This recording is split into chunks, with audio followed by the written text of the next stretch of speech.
The original Ridge Racer was a product of the time it was created in, designed and developed for the arcades to give gamers the biggest bang for their buck in the shortest amount of time given.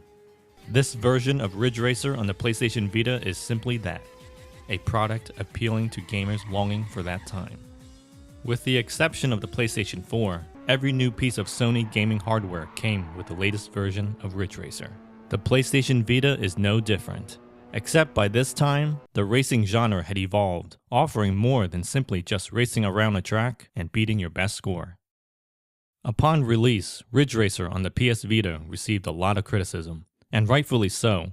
With limited single-player content and a repetitive upgrade system, it was difficult for me not to pass judgment, even before playing the game myself. It also didn't help when the game was shipped with only 3 tracks and 5 cars either. I went into this review expecting the worst, and boy did I walk out quite surprised. Here is my review of Ridge Racer for the PlayStation Vita.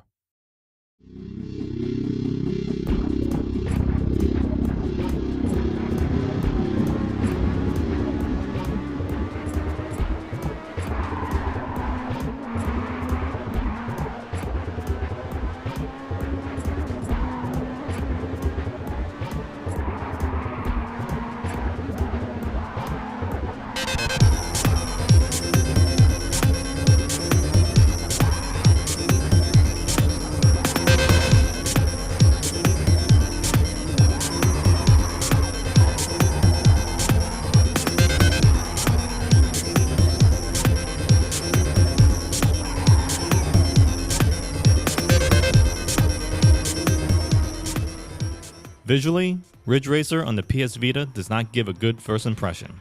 Upon starting your first race, you'll notice something slightly off-putting with the frame rate, but strangely enough, this quickly subsides the longer you play the game. By the 3rd lap, you won't even know it's there. There's also a weird looking effect going on in some of the environments. You'll see this especially on the first course, where the background is slightly blurred out from the foreground. It's not a big deal, and it doesn't happen often on later tracks, but I thought I'd mention it. Now, if I'm being honest, aside from the few nitpicks I described earlier, visually, Ridge Racer on the PS Vita has a lot going for it. But with only 3 courses given to you, it's easy to gloss over how pretty the graphics really are. Subtle details start to emerge, like helicopters flying overhead, trains passing by, or even fireworks going off in the distance really help give life to each race. The later courses look even better. The problem is that they're hidden behind a paywall known as DLC. It isn't until you download these extra courses do you realize how beautiful this game can really get. My favorite is Oceanfront Cruiseway. You've got palm trees lined up against the pink and purple sunset. There's light shining through the high-rise buildings. A bullet train speeding across in the distance. All the different colors you see when entering and exiting the water tunnel. And also the light reflecting off your car. It is absolutely gorgeous. It's a real shame most gamers will never get to see this, simply because of the fact that it's DLC. Which reminds me, I forgot to talk about the cars. Although they handle exactly the same, they all look stunning and unique.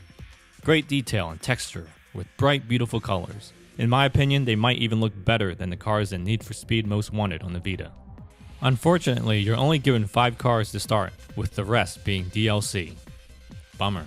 Now, depending on how much you like Ridge Racer, the audio is either hit or miss. I will admit, I wasn't too fond of the music at first, but after a while, they started to grow on me. You can't go wrong with smooth electric jazz.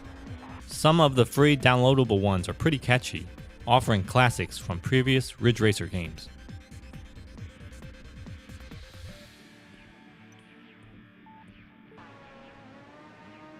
I wouldn't say the controls are difficult to understand, they're just not easy to pick up unless you've played Ridge Racer games in the past. They have a very distinct learning curve. They're very Ridge Racer-ish. If you're wondering, I just made that word up. Let's see, how do I explain this? Your car handles like it's on some sort of gravitational pull with a wall or something. Every time you turn a corner at full speed, your entire vehicle literally looks like it's traveling sideways down the road. Now I know this is a staple of the Ridge Racer series, but in this day and age, the mechanic can look a little silly. By the way, do yourself a favor and adjust the tire grip. I turned it all the way down. Like most racing games, track memorization is key. Ridge Racer on the Vita isn't any different. It just might seem a little weird at first to gamers who aren't used to Ridge Racer's unique drift physics. If you're planning to get the most out of this game, then be prepared to spend some extra money. Without it, the game is as bare bones as they come. With only 3 tracks and 5 cars, boredom and repetition set in quickly. It also doesn't help that the online multiplayer is completely useless at this point. The options and settings putting together an online race sounds impressive, but what's the point if there's no one else out there to join in on the fun? I've searched countless times and couldn't find anyone. And can someone please explain to me why my menu screen says I've transformed into a devil? I probably should mention there's some sort of online faction going on, where you're given the choice of choosing between 4 sponsors to join. Honestly, I have no idea what this is supposed to do or how it's supposed to work. The game doesn't do a very good job of explaining this feature, and I quickly forgot about it altogether. There's literally 3 things you can do in this game: time attack, ghost battle, and spot race. I'm gonna take a wild guess and assume you'll be spending most of your time in spot race, since that's where I spent most of my time. What you're left with now is a repetitive grind through spot races in order to earn enough credit to purchase upgrades. But here's the real kicker. Not everything you buy is an upgrade. Most of the time, you'll have to spend your credit on empty, useless upgrade tips in order to get to the actual upgrade part that you want. Sound confusing? It's not. Trust me. Just know you'll be racing on the same 3 tracks over and over until you have enough credits for the upgrade you need. Here is where the purchase of DLC come into play. With the more tracks and cars at your disposal, the slow grind for credits become a whole lot more bearable. So at this point you might ask, this game must have some sort of saving grace, right? My answer is yes, there is. It's that tried and true Ridge Racer gameplay. There are occurrences of fun. They're hard to spot at first, but when they do happen, it's like euphoria. All fear and doubt are set aside when you find yourself slipstreaming behind other racers and drifting around impossible hairpin turns. It's these moments of zen that truly show off what Ridge Racer is all about, offering a glimpse of a forgotten era of gaming.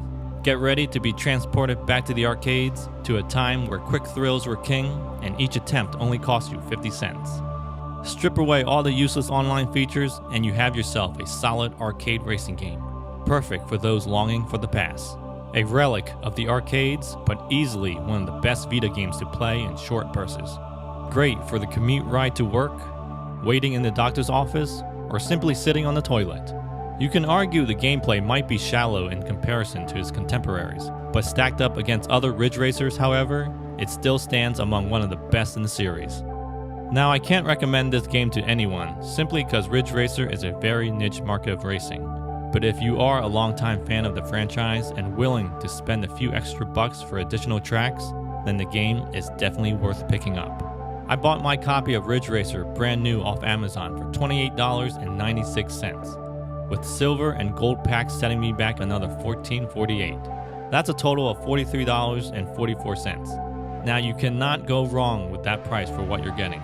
That's 9 tracks, 13 cars. Typical asking price for this kind of game. Plus, there's 20 additional music packs offered as free DLC. And since I'm also a longtime fan of the franchise, I see no other reason not to recommend this game. Ridge Racer on the PlayStation Vita comes recommended.